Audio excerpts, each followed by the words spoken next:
Anda oleh masyarakat itu dibilang dokter. Tapi kalau dari lihat gelar Anda, sebenarnya di sini ada profesor, dokter, PhD, SPFK. Itu gelar apa aja sebenarnya? Biasa saja itu kan. Gelar yang biasa-biasa aja. Saya satu pun tak. Anda borong banyak sekali nih. Kebetulan. Oh, kebetulan. Jadi kalau PhD-nya di bidang apa? PhD-nya bidang farmakologi klinik. Itu diperoleh di Flinders Medical Center, Australia. Dari Australia. Kalau SPFK ini? SPFK itu spesialis farmakologi klinik. Itu dikeluarkan oleh PBID, pengurus besar ID. Baik, lumayan banyak ini ya gelarnya ya. Alhamdulillah. Anda anak keberapa? Saya ini anak pertama dari 6 bersaudara. 6 bersaudara. Orang tua Anda pekerjaannya apa? Dulu tukang jahit. Sampai akhir hayat tukang jahit. Oh, dulu tukang jahit sampai akhir hayat tukang jahit. Almarhum. Almarhum.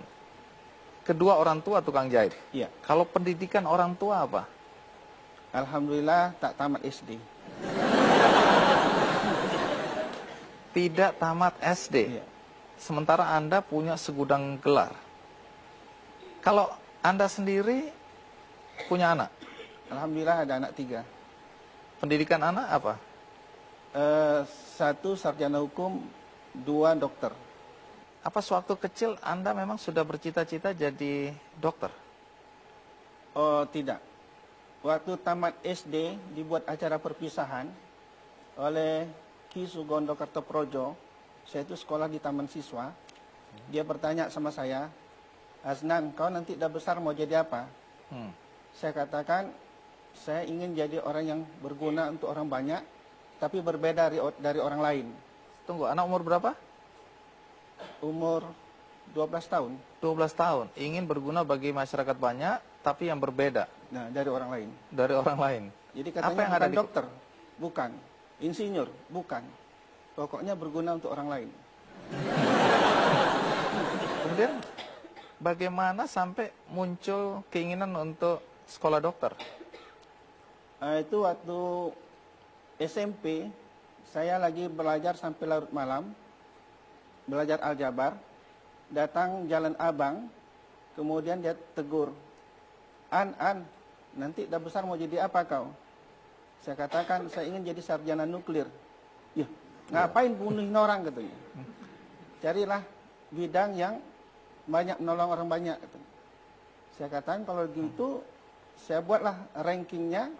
Yang pertama dokter, andai kata tidak bisa dokter jadi guru, kalau nggak bisa jadi guru saya jadi perawat. Alhamdulillah 3-3-nya sekarang saya dapat.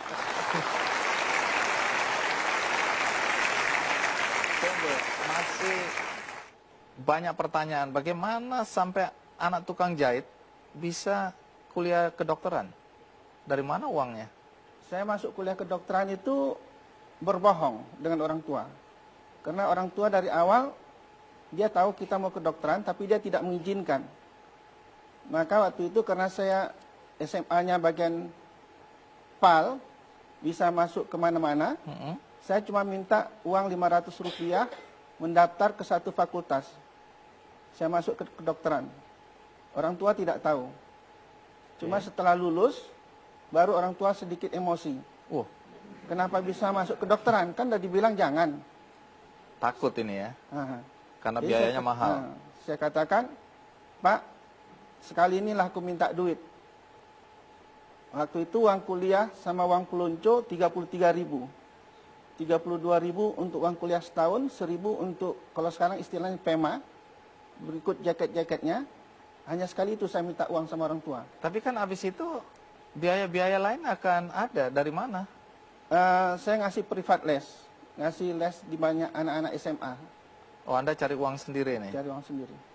Saya dengar ada jualan fotokopi juga. Oh, itu waktu mahasiswa, saya selalu membuat kumpulan soal-soal, dan itu dijual di kalangan mahasiswa. Alhamdulillah, ada juga uangnya.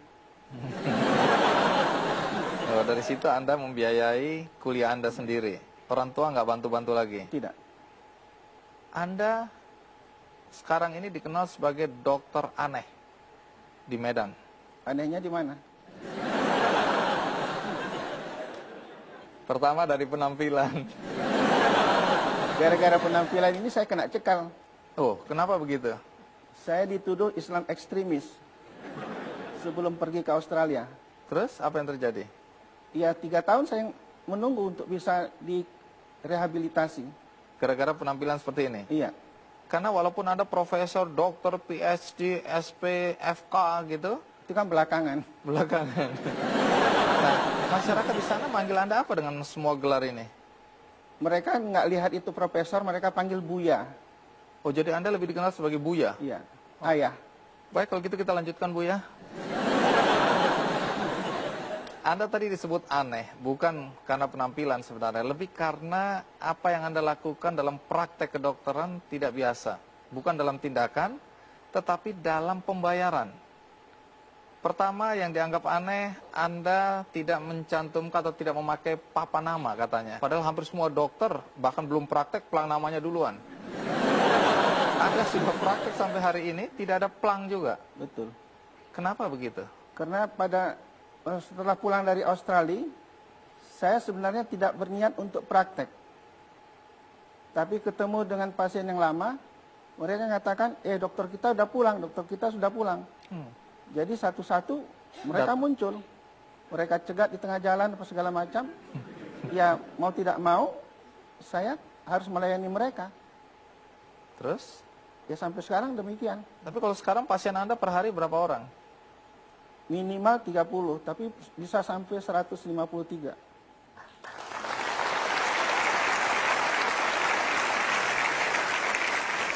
Ini nggak ada papan nama bukan berarti ini praktek liar ini ya? Oh tidak. Iya. SIP. Saya curiga aja ini. Kemudian Anda dianggap aneh karena cara pembayarannya. Ya. Pertama Anda nggak menentukan tarif ya? Tidak boleh. Tidak boleh. Iya. Yang tidak membolehkan siapa?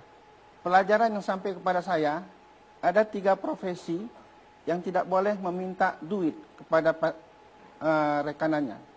Pertama adalah apabila seorang murid ingin berguru sama kita.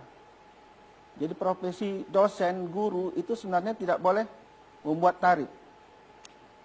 Kedua adalah apabila datang orang ingin minta nasihat. Kami ada masalah begini-begini sebagai pengacara, tidak boleh membuat tarif. Dan yang ketiga adalah apabila datang seseorang ingin berobat kepada kita, tak boleh bikin tarif. Tapi kalau dia kasih, kita terima.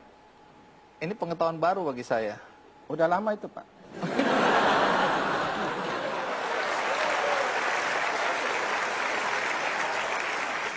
Siapa saja yang membantu Anda di tempat praktek itu sekarang? Yang membantu istri saya. Kalau yang ikut berpartisipasi, banyak calon dokter yang belajar di praktek. Oh, ikut membantu Anda ya? Ya. Nah, berikutnya ini berkaitan dengan keanehan dan pembayaran tadi. Walaupun Anda mengatakan bahwa ada 3 profesi tadi, guru, pengacara, dan dokter, yang tidak boleh sebenarnya menetapkan tarif. Ya. Menarik karena hampir semua profesi itu yang kita kenal menetapkan tarif. Ya. Kemudian yang membuat Anda aneh tadi sistem pembayaran dengan amplop. Saya dengar bahkan ada yang ngasih amplop dan kosong. Betul. Ini gara-gara Anda sendiri nih ya. Anda cari-cari perkara sih. Nah, bagaimana ceritanya? Kita rehat sejenak. Ikuti terus Ki Candy. Gini loh, orang udah punya rumah 1, pengen punya 2, punya 3, punya 4, karena itu dia kerja dan menetapkan tarif. Anda belum punya rumah, tapi Anda tidak mau menetapkan tarif. Kebahagiaannya di mana ya?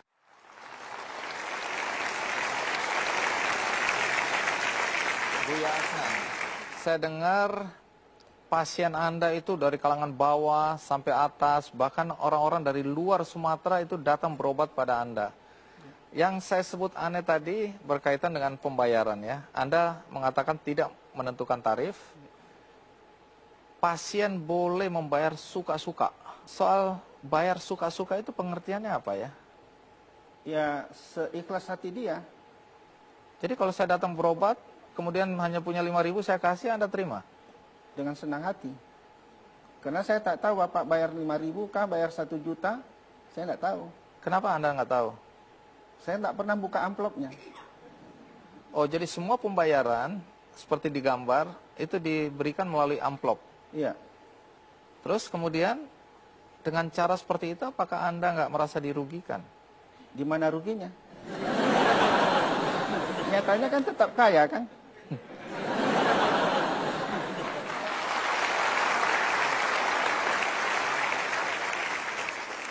Saya dengar bahkan kalau ada orang yang bertanya, "Dok, saya harus bayar berapa?" Anda malah marah-marah. Anda semprot. Ya, Apa yang karena dia menghina saya.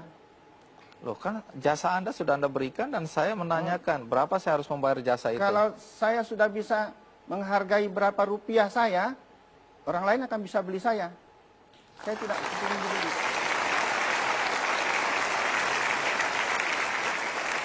Tapi bagaimana reaksi istri, anak-anak dengan kelakuan bapaknya atau suaminya yang seperti ini? Alhamdulillah berterima. Mereka menerima. Iya, kalau nggak terima pecat aja. Ya, Siapa suruh jadi bini saya? Saya dengar ada juga orang yang ngasih amplop dan amplopnya ternyata kosong. Nah, bagaimana reaksi Anda kalau lihat amplop-amplop kosong itu? Alhamdulillah saya nggak tahu siapa yang ngasih kosong. Jadi nggak bisa marah pada orang itu ya? Ya, karena saya akan perlakukan sama. Baik dia pejabat tinggi apa segala macam, kalau pantas dimarahin, saya marahin. Padahal Anda kan harus membiayai keluarga. Dari mana uang? Lebih dari cukup. Karena uang itu begitu dapat langsung dibagi. Ada pos-posnya. Untuk zakat berapa, untuk orang tua berapa, untuk tabungan rumah berapa. Karena sampai sekarang kan nggak punya rumah. Anda nggak punya rumah? Ya, nompang sama mertua. Nah, itu akibatnya. Ya. Nah, ini yang saya maksud kan. Orang harus gini loh, orang udah punya rumah satu, pengen punya 2, punya 3, punya 4, karena itu dia kerja dan menetapkan tarif. Anda belum punya rumah, tapi Anda tidak mau menetapkan tarif. Kebahagiaannya di mana ya? Kebahagiaannya, uang yang diperoleh itu kan dinikmati dalam bentuk yang lain, ya kan? Salah satu, alhamdulillah kami semua sudah haji. Cucu saya pun sudah umur setahun sudah bawa umrah. Tiap tahun keluar negeri. Kurang apa lagi?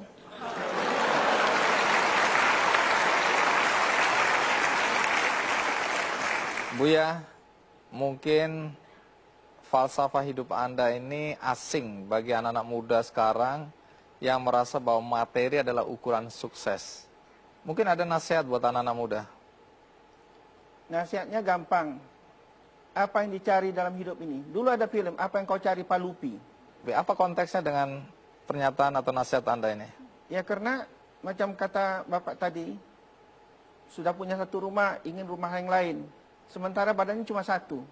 Apa bisa didiaminya ke sekian banyak rumah? Berapa banyak orang yang kaya, ternyata dia tidak berjalan sama istrinya. Istrinya jalan sama supirnya. Ya kan? Dia kaya, tak pernah tinggal tidur di tempat tidur matras yang dia milikin. Dia teler di ruang tamu. Jadi, apa yang dia cari dengan harta tadi? Yang penting cari kekayaan yang berkat. Berkat itu yang menikmati kita dan orang lain. Jadi kalau sudah sama-sama mengalami, merasakan, alhamdulillah kita sudah kaya. Hidup tidak berutang, itu nomor 1. Baik, terima kasih Buya Asnan. Sama-sama. Hari ini bisa berbagi cerita dengan kami, berbagi filosofi hidup dengan kami semua, terutama untuk anak-anak muda, dan terutama dokter-dokter atau calon-calon dokter ya. Mudah-mudahan apa yang Anda sampaikan ini memberikan teladan bagi mereka. Alhamdulillah. Sekali lagi terima kasih. Sama-sama. Terima kasih.